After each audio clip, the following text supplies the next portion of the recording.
Good morning. I am Gianfranco Trapani, Director of Alfred Nobel French Study Center of Sanremo, Villa Nobel, and I'm very proud to present you today for the Professor Franco Veglio, Full Professor of Internal Medicine, and Professor Giovanni Di Peri, Full Professor of Infectious Disease. That they are speaking about the COVID-19 vaccination and how you can be oriented in this problem. So I give the speech to Professor Franco Veglio, full professor of internal medicine. Ladies and gentlemen, good afternoon. It is great pleasure to take part in this conference on COVID disease in Nobel Foundation in Sanremo, Italy. And I thank, first of all, my friend, Dr. Gianfranco Trapani, for sharing my clinical experience in internal medicine division, where they admitted mainly COVID patients with this disease. But it's a great honor for me to introduce my colleague with an excellent profile, my friend Professor Giovanni Di Peri, as a full professor of infectious diseases. We introduce you about the vaccination topic. Please, Giovanni. It's actually my pleasure to be here with these very kind friends and colleagues to tell a few words about the vaccination, which is our first active action against the coronavirus causing COVID-19 disease.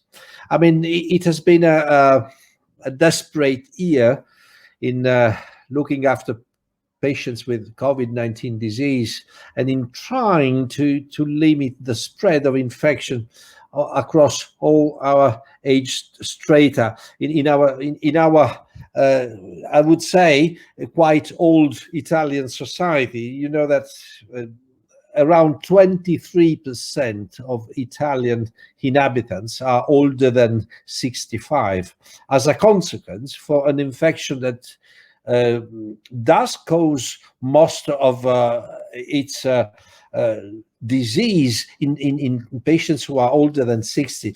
Italy as a country is a very vulnerable population.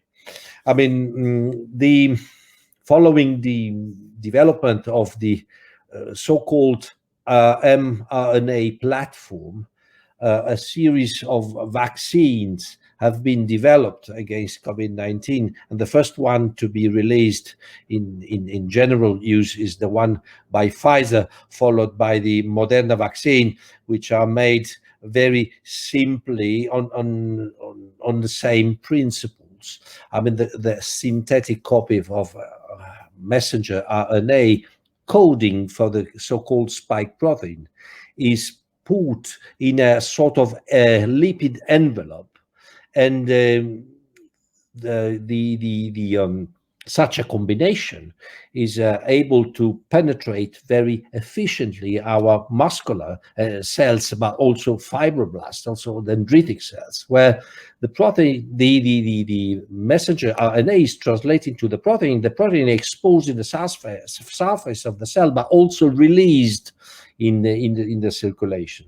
And following the production of the protein, an immune response takes place with all different actions that typically is taken by our immune system.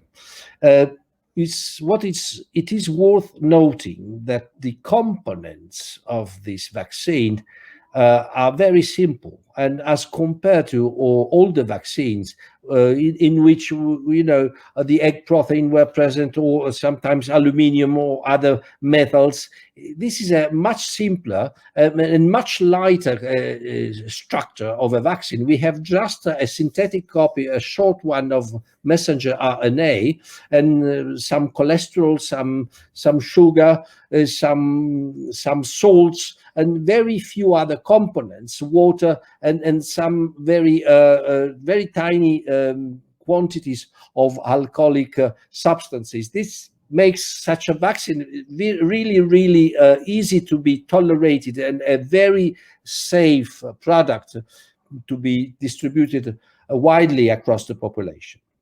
Now it's time to use this vaccine and to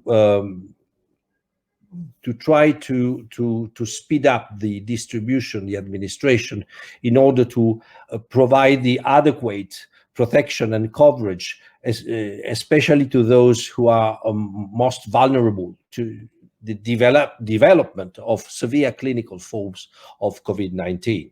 So I hope that the message we are trying to give today to all our colleagues and to those who will wish to listen to us will increase the knowledge about the vaccine, its efficacy, its tolerability, its safety, and provide further encouragement for the widest possible distribution in our society.